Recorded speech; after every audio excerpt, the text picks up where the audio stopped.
এই ভিডিওতে আপনারা যেই মহিলাকে দেখতে পাচ্ছেন এবং এই মহিলার কোলে যে বাচ্চাটা দেখতে পাচ্ছেন, দীর্ঘদিন ধরে এই মহিলা ঢাকার ফার্মগেট এলাকায় ফ্লাইওভারের আশেপাশে বিভিন্ন জায়গায় মানুষের কাছ থেকে চেয়ে তার জীবন জীবিকা নির্ভর করতেন।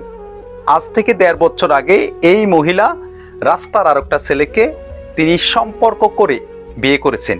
বিয়ে করার পরে আজ থেকে 10 দিন আগে এই মহিলার কোলে যেই মাসুম ফুটফুটে একেবারে রাজপুত্রর মতো একটা সন্তান দেখতে পাচ্ছেন, এটা তার সন্তান। সেই ছেলেটা নাকি বিভিন্ন আপত্তিকর কাজের সাথে জড়িত আছেন এবং এই মহিলার সন্তান হওয়ার পরে মহিলা যখন এই সন্তান নিয়ে, এখন দেখেন একজন মায়ে যখন, একজন গর্ভধারণীর মা যখন সন্তান হয় সেক্ষেত্রে তার কত কষ্ট হয় সেটা আমরা সবাই জানি নর্মালি।